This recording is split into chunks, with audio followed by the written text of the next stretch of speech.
ನಮಸ್ತೆ. ಬನ್ನಿ, ನಾನು ಇವತ್ತು ನಮ್ಮ ಉತ್ತರ ಕರ್ನಾಟಕದಲ್ಲಿ ಬೇಸಿಗೆಯಲ್ಲಿ ಮಾಡುವಂತ ಒಂದು ಅವಲಕ್ಕಿ ಪದಾರ್ಥ ಅಂತ ತೋರಿಸ್ಕೊಡ್ತಾ ಇದ್ದೀನಿ. ಇದನ್ನ ನಾವು ಮೊಸರು ಅವಲಕ್ಕಿ ಅಂತ ಕರಿತೀವಿ.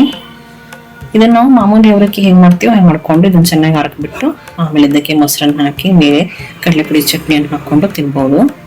ಇದು ಬೇಸಿಗೆಗಾಲದಲ್ಲಿ ತಿನ್ನಕ್ಕೆ ತುಂಬಾ ಚೆನ್ನಾಗಿರುತ್ತೆ. ಬನ್ನಿ ಹಾಗಾದ್ರೆ ನೋಡೋಣ ಇದನ್ನ ಹೇಗೆ ಮಾಡೋದು ಅಂತ. ಇದಕ್ಕಾಗಿ ನಾನು ಸುಮಾರು 1 ಕಪ್ ಅಷ್ಟು ಮೀಡಿಯಂ ಅವಲಕ್ಕಿಯನ್ನು ತೆಗೆದುಕೊಂಡಿದ್ದೀನಿ. ಒಂದ್ಸರ್ತಿ ಇದನ್ನ ಚೆನ್ನಾಗಿ ತೊಳೆದ್ಬಿಟ್ಟು ನೆನೆಯಲ್ಲಿ ಇಟ್ಬಿಡಿ.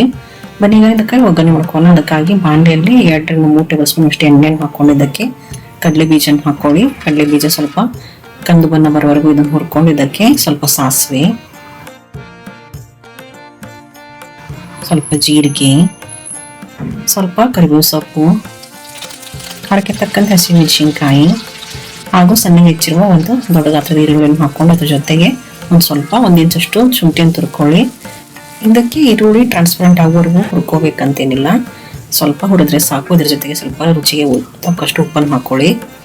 ಇವಾಗಲೇ ನಮಗೆ ಅವಲಕ್ಕಿಗೆ ರುಚಿಗೆ ತಕ್ಕಷ್ಟು ಎಷ್ಟು ಉಪ್ಪು ಬೇಕು ಅಷ್ಟು ಉಪ್ಪನ್ನು ಹಾಕೊಂಡು ನೆನೆಸಿರಿಟ್ಟುವ ಅವಲಕ್ಕಿಯನ್ನು ಹಾಕೊಳ್ಳಿ. ಇದನ್ನು ಸರಿಯಾಗಿ ಕಲಿಸ್ಬಿಟ್ಟು ಇದನ್ನು ಸರಿಯಾಗಿ ಆರಕ್ಕೆ ಬಿಡಬೇಕು.